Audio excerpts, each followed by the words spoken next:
গরিব মুসলমান রোজাদার, আল্লাহর এক বান্দা গরিব মুসলমান, ঘরের সবাই মিলে রোজা রেখেছেন বাচ্চা সহ, কিন্তু কপাল খারাপ। সন্ধ্যা হওয়ার আগে টেনশনে পড়ে গেল, ইফতারি করার কোনো টাকা নেই, কি করব?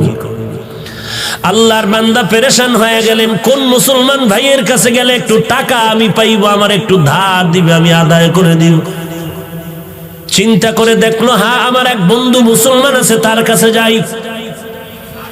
গরিব মুসলমান রোজাদার মুসলমান ধনীর বাড়ি গিয়া কাও, আল্লাহর বান্দা আমি বড় গরিব মানুষ, আমি এক গ্লাস পানি দিয়ে স্ত্রী সহ ইফতার করতে পারবো, কিন্তু আমার সন্তানেরা রোজাদার, ওদের মুখের সামনে দিতে না পারলে কলিজায় বড় আঘাত। তো কি হইছে? বলে আমারে কিছু টাকা যদি আপনি ধার দেন, আমি ইফতারির আয়োজন করব, আমাকে একটু সময় দিলে আমি আপনার টাকা আবার পরে আদায় করে দিব। আল্লাহর বান্দা অহংকারী মুসলমান বলে, যাও, তোমাকে একটা টাকাও দেওয়া হবে না। দূর করে দিলেন গালি দিয়ে। মুসলমান বিদায় বেলা চোখের পানি ছেড়ে কান্না করে করে রাস্তা দিয়ে বাড়ি যায় আর বলে, আল্লাহ তুমি এমন গরিব বানাইছো, আজ আমি বাচ্চার সামনে কেমন করে হাসি মুখ দেখাও? ইফতারি করার কোনো আয়োজন নাই, আমি তো এক গ্লাস পানি দিয়ে আমার স্ত্রীর নিয়ে ইফতারি করতে পারবো, কিন্তু বাচ্চাগুলোরে কিছু না দিলে তো আমি কষ্ট পাবো। আল্লাহর বান্দা চোখের পানি ছেড়ে কান্না করে আর বাড়ির দিকে আগায়। হঠাৎ করে একটা বিধর্মীর সাথে মোলাকাত হয়ে গেল। বিধর্মী ভাই ডাক দিয়া কয়, মুসলমান ভাই কেন কাঁদো? বলে, তুমি শুনে লাভ? বলে, হ্যাঁ বলো। বলে, এই হালাত আমার মুসলমান ভাই টাকা দেয় নাই। দেয় নাই তো ভালো, কিন্তু গালাগালি করে ধমক দিয়া কত বাজে কথা বলে তারাই দিয়েছে। বিধর্মী আল্লাহর বান্দা বলে, যদি মনে কোনো কষ্ট না নাও, আমি তোমার ইফতারির টাকা দিব, পারলে তুমি আমাকে দিয়া দিও, না পারলে কোনো দাবি নেই, যাও তুমি টাকা নিয়ে যাও। লোকটা চিন্তায় পড়ে গেল, আমি কি করব? কিন্তু নিরুপায় হইয়া যখন বিধর্মী রিকোয়েস্টে টাকা নিয়ে ইফতারির আয়োজন করলো, সন্ধ্যাবেলা ইফতারির সময় বাচ্চাদের নিয়ে মোনাজাত করলো, হে আল্লাহ আমি কি দোয়া করবো এই বিধর্মীর জন্য? মুসলমান তো টাকা দিল না, বিধর্মীর জন্য আমি কি দোয়া করব? তবে এতটুকু করি, হে আল্লাহ তুমি দয়ার নজরে, আমি তো বেঈমানি করতে পারি না, যে উপকার করলো তার তো শুকর আদায় করতে হবে। আমি এতটুকু দোয়া করি, তুমি তার সিনার মধ্যে হেদায়েতের নূর দান করে দিও। আল্লাহর বান্দা ইফতারির সময় দোয়া কবুলে এই দোয়া করিয়া ইফতারির আয়োজন কমপ্লিট করে রাত হয়ে গেল। গভীর রাতে সবাই ঘুমায়। এরে চট্টগ্রামের ধনী মুসলমান, ভালো করে শুনো, আজকে তোমার টাকা কুকুরে খায়, কিন্তু তোমার বাড়ির পাশে কত গরিব একবেলা ভালো খানা খেতে পারে না। তোমার টাকা কত বাজে কাজে যায়, অথচ মাদ্রাসায় কত ছাত্র কোরআন পড়ে, এই শীতের মধ্যে একটা কম্বল কেনার টাকা নাই, একটা শীতের পোশাক কেনার টাকা নাই। তুমি যদি বলতা, ও কোরআনওয়ালা ছাত্র ভাই, আমি তোমার কম্বলের টাকা দিয়ে দিলাম, তোমার শীতের পোশাক কিনে দিলাম, ওই বাচ্চাটা রাত 10টার পরে ঘুমাইয়া আবার আজানের আগে উঠিয়া ওযু বানাইয়া ঠান্ডা পানি দিয়ে ওযু করে কোরআন তেলাওয়াত করে নামাজ পড়ে দোয়া করবে, আল্লাহ যেই বান্দা আমার উপকার করলো তুমিও তার একটু উপকার করিও। এই বান্দার দোয়া তো কখনো খালি ফেরত যাবে না, কারণ তোমার আমার জবানে গালি আছে, কোরআনওয়ালার জবানের মধ্যে গালি নাই। ওই তালিবুল ইলমের জন্য সমস্ত দুনিয়ার মাখলুকাতেরা দোয়া করে, ওই বান্দা শুকর আদায় করে দোয়া করলো। রাতের বেলা সবাই ঘুমায় গেল, বেদিনটাও ঘুমাইলো, মুসলমানও ঘুমায় গেল। হঠাৎ করে যেই মুসলমান অহংকারী গরিবের লাথি মেরে তাড়ায় দিল, টাকা দিল না, বাজে কথা বলল, ওই মুসলমান অহংকারী ঘুমের মধ্যে স্বপ্ন দেখতেছে কিয়ামত কায়েম হয়েছে। কিয়ামতের ময়দানে মানুষগুলো গলা কাটা মুরগির মতো চিল্লায়, উপরে সূর্যের গরম,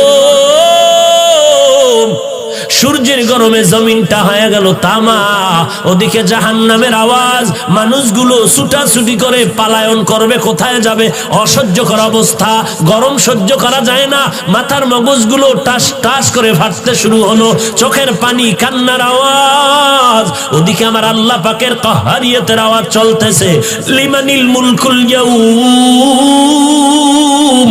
লিল্লাহিল ওয়াহিদিল কাহ্হার। হাসরের ময়দানটা যেন থরথর করে কাঁপতেছে। ওই মুসলমান বলে, আমি স্বপ্ন দেখিয়া দৌড়াইতেছি, কই একটু আমি আশ্রয় পাই, সূর্যের গরম সহ্য করতে পারি না। হঠাৎ করে তাকায়া দেখলাম হাসরের মাঠের এক কিনারে একটা সুন্দর স্বর্ণের বিল্ডিং দেখা যায়। আমি দৌড়াইয়া চলে গেলাম বিল্ডিং এর মধ্যে একটু আশ্রয় নেওয়ার জন্য। গিয়ে দেখলাম তালা লাগানো, দারোয়ান ফেরেশতা বসে আছে। বললাম, ওরে দারোয়ান, একটু দরজাটা খুলিয়া দে, এই হাসরের কষ্ট সহ্য করতে পারি না। দারোয়ান ডাক দিয়া কয়, এটা তোমার জন্য বানানো হয় নাই। বলে, এই তালার চাবি কে পাইবে? বলে, দুনিয়াতে যারা গরিবের সাহায্য করেছে তাদেরকে আল্লাহই চাবি দিবে। মুসলমান অহংকারীটা ঘুম ভেঙ্গে হতাশ হয়ে গেল। দেখলাম কি হলো, কি দৌড়াইয়া গরিব মুসলমানের বাড়িতে হাজির।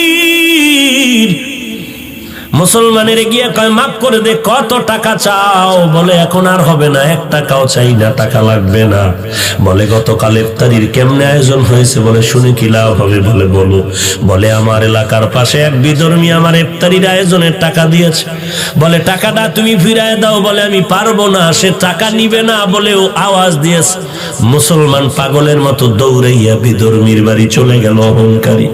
বিধর্মীরে গিয়া কয়, ভাই, গতকাল তুমি নাকি মুসলমানের ইফতারির টাকা দিয়েছো, নাও তোমার টাকা বাড়ায় যা চাও আমি দিতে রাজি। বলে, কারণটা কি? আমি এখন টাকা নিব না, নেওয়ার জন্য আমি তো উদ্গ্রীব হই না, আমি টাকা নিতেও চাই না, পারলে দিবে, না পারলে নাই। বলে, নাও। বলে, না, এত পাগল হয়েছো, এই পাগলটা যদি কালকে হইতি কপাল খুলতো। এখন বিল্ডিং দেইখা পাগল হয়েছো, এখন আর ওই বিল্ডিং তোমার কপালে আর নাই।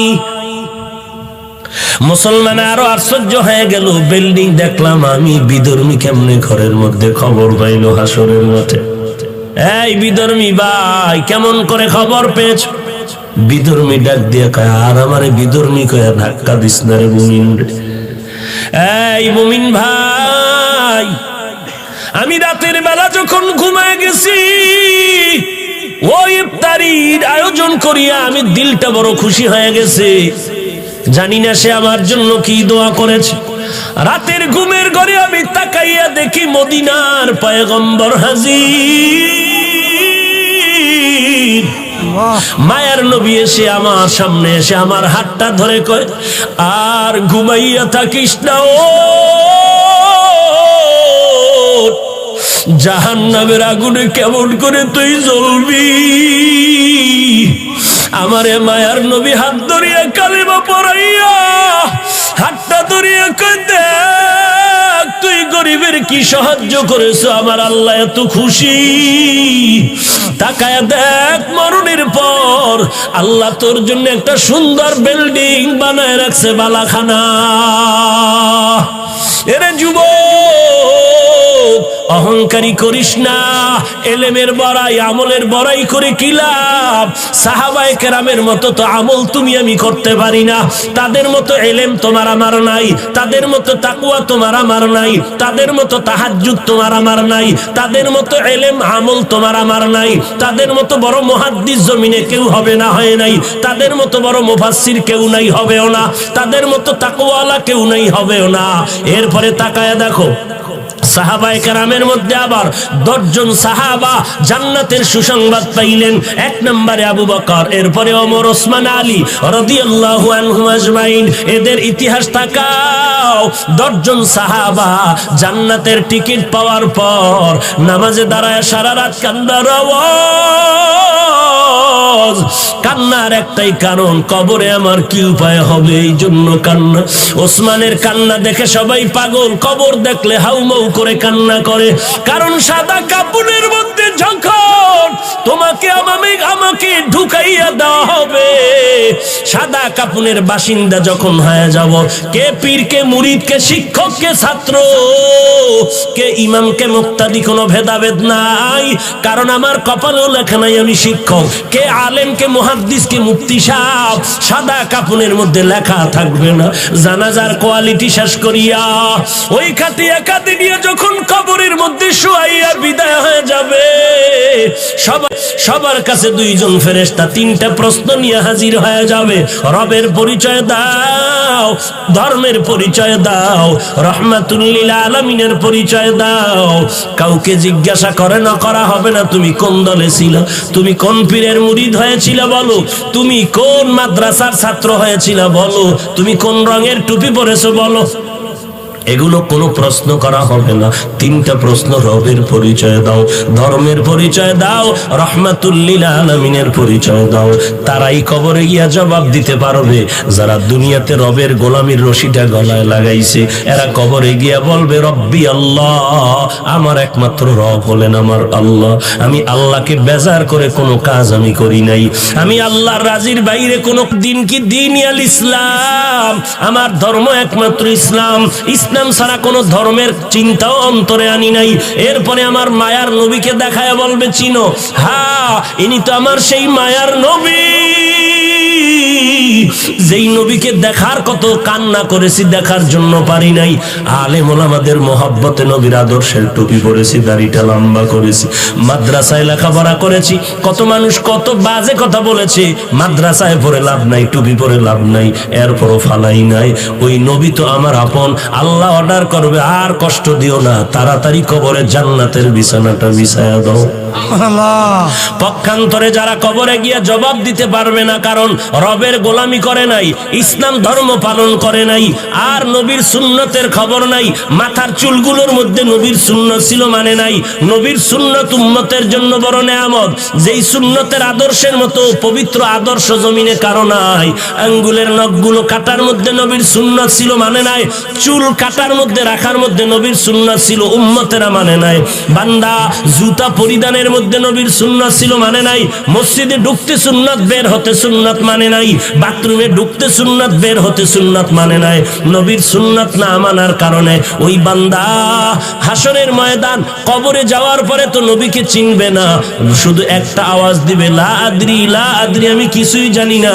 আল্লাহ তাআলা কুদরতি আওয়াজ দিয়ে বলবে এরে ফেরেশতা, আর বান্দারে সুযোগ দিয়া লাভ নাই, এই বান্দারে আমি দুনিয়াতে কম সুযোগ দেই নাই। আমার দেওয়া পানি, আমার দেওয়া বাতাস, আমার দেওয়া সূর্যের আলো, চাঁদের আলো, সব নিয়ামতগুলো ভোগ করার পর আলেম ওলামাদের কথা তো মানেই নাই, বরং আলেমের গালাগালি করেছে আর বলেছে ওলামায়ে কেরামের কথা মতো চলবো না। ওলামায়ে কেরাম যদি নামাজের কথা বলছে, বলে নামাজ পড়বো না, দেখি কার শক্তি আছে নামাজ পড়াবে। আমার ওয়ারাসাতুল আম্বিয়া নবীর ওয়ারিসদের বিরোধিতা করেছে, আমি আল্লাহ এখন আর সুযোগ দিব না। ও ফেরেশতা, তাড়াতাড়ি কবরের মধ্যে জাহান্নামের আগুন বিছানা বিছায়া দাও, জাহান্নামের সাথে একটা রাস্তা বানায়া দাও। আল্লাহ গোসা নিয়ে বলবে রে কবরের মাটি, এই নাফরমানের দুই পার্শ্ব থেকে জোরে জোরে চাপ দাও, চাপের কারণে পাঁজরের হাড়গুলো চুরমার হয়ে যাবে।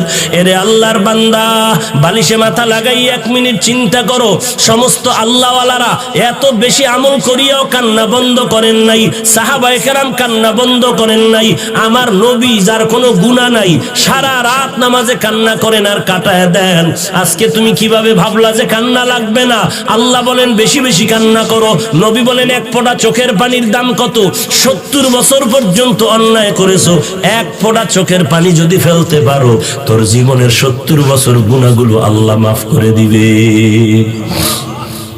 এরে নবীর উম্মতের দল, ও যুবক, আমি বলি না তুমি নবীর তরিকা মেনে স্কুল ছেড়ে দাও, চাকরি ছেড়ে দাও, না না, স্কুলে থাকো, খবরদার বের হবা না, ওখানে লেখাপড়া করে ডাক্তার, ডক্টর, ইঞ্জিনিয়ার হও, আমাদের দেশের জন্য বড় গৌরব।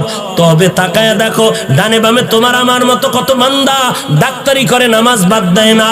বান্দা তাকায় দেখো স্কুল কলেজে লেখাপড়া করে নামাজ বাদ দেয় না। তোমার বিবেকরে জিজ্ঞাসা করো তুমি কেন পারবা না রে বাবা? নবীর সুন্নতের মালাটা গলায় রাখতে পারবা না কেন? চট্টগ্রাম বিশ্ববিদ্যালয়ের দিকে নজর করে দেখো, এমনও কত ছাত্র আছে মাথায় টুপি আর পাগড়ি, লম্বা দাড়ি, লম্বা জামা পরিয়া ক্লাস করে, আছে না নেই? রিকশার ড্রাইভার ড্রাইভারি করে, আজান হলো মসজিদে গিয়ে নামাজ আদায় করতেছে। এরে আল্লাহর বান্দা, তোমার আমার মতো যুবক কত টাকার মালিক, 1 টাকাও হারাম খায় না, নামাজ বাদ দেয় না, তুমি কেন পারবা না রে বাবা? আল্লাহর কাছে তওবা করো। কয়দিন আর যৌবনের বাহাদুরি করবা? কয়দিন আর? তোমার আমার বয়সের কত যুবক এই করোনা ভাইরাসের মধ্যে কবরে চলে গেল। তোমার আমার বয়সের থেকে কম বয়সের যুবকও কবরে চলে গেল। কয়দিন আর বাহাদুরি করবা? আল্লাহর কোরআনটা কি মিথ্যা মনে করেছো? ওলামায়ে কেরামের কথা কি মিথ্যা মনে করেছো রে বাবা? যদি মিথ্যা হইতো সাহাবায়ে কেরাম জীবনটা দিয়ে কান্না করতেন না, আল্লাহর নবী এত কষ্ট করতেন না, আউলিয়ায়ে কেরাম এত কষ্ট করে জীবনটারে কাটাইতেন না। এখনো সময় আছে, দলাদলি ছেড়ে দাও, একমাত্র আল্লাহ ওয়ালাদের সাথে সম্পর্ক লাগাও। কোন আল্লাহওয়ালা? যাদের বয়ান শুনলে আমল মোহাব্বত বাড়বে, আমল হবে, যাদের বয়ানে চোখের পানি আসবে, দিলটা নরম হবে। আল্লাহর কাছে কান্না করো, তৌফিক চাও, হে আল্লাহ জীবন চলে যাবে, আর কোনোদিন নামাজ ছাড়বো না, বেপরদায় চলবো না, ওলামায়ে কেরামের বিরোধিতা করবো না, লেখবো না, জবানে কিছু বলবো না, নবীর তরিকার বাহিরে চলবো না, সহিভাবে কোরআন শিখবো, 5 বেলার নামাজ আদায় করবো, মা বাবার খেদমত করে দোয়া নিব, নবীর তরিকা মতে চলবো, কোনোদিন দেশের বিরুদ্ধে, জাতির বিরুদ্ধে কোনো ষড়যন্ত্রে লিপ্ত হব না। ও আল্লাহ, তুমি আমাদের সবাইকে তওবা করার তৌফিক দান করে দাও, আমাদের তওবার উপরে মজবুত হয়ে চলার মতো তৌফিক দান করে দাও, আমিন। আলহামদুলিল্লাহি রাব্বিল আলামিন, ওয়াসসালাতু ওয়াসসালামু আলা সাইয়্যিদিল আম্বিয়া ওয়াল মুরসালিন ওয়া আলা আলিহি ওয়া আসহাবিহি আজমাইন, ইয়া আরহামার রাহিমিন, ইয়া আরহামার রাহিমিন, ইয়া আরহামার রাহিমিন, রব্বিরহামহুমা كما ربياني صغيرا، رب ارحمهما كما ربياني صغيرا، اللهم إنك عفو تحب العفو فاعف عني، اللهم إنا نعوذ بك من البرص والجنون والجذام ومن سيء الأسقام، اللهم إنا نعوذ بك من البرص والجنون والجذام ومن سيء الأسقام، اللهم إنا نعوذ بك من سخطك والنار، ربنا هب لنا من أزواجنا وذريتنا قرة أعين واجعلنا للمتقين إماما، ربنا وآتنا ما وعدتنا على رسلك ولا تخزنا يوم القيامة إنك لا تخلف الميعاد، ربنا لا تزغ قلوبنا بعد إذ هديتنا وهب لنا من لدنك رحمة إنك أنت الوهاب، ربنا آتنا في الدنيا حسنة وفي الآخرة حسنة وقنا عذاب النار। ওদায়ার মালিক, এই শানে রিসালাত সম্মেলনে 2 দিন ব্যাপী প্রোগ্রামের শেষ, কত উলামায়ে কেরাম হাত তুলেছেন, মুরব্বী হাজী সাহেবরা হাত তুলেছেন, আয় আল্লাহ কত ব্যবসায়ী, কত চাকরিজীবী, কত যুবক ভাই, ছাত্র ভাইরা হাত তুলেছেন, পর্দার আড়ালের কত মা বোনেরা যেন হাত তুলেছেন রে আল্লাহ। আমরা সবাই এসেছিলাম দুনিয়াতে কত পবিত্র অবস্থায়, শয়তানের ধোকায় পড়ে গুনাহ করে জীবনটারে নষ্ট করে ফেলেছে। আমার গুনার খবর এলাকার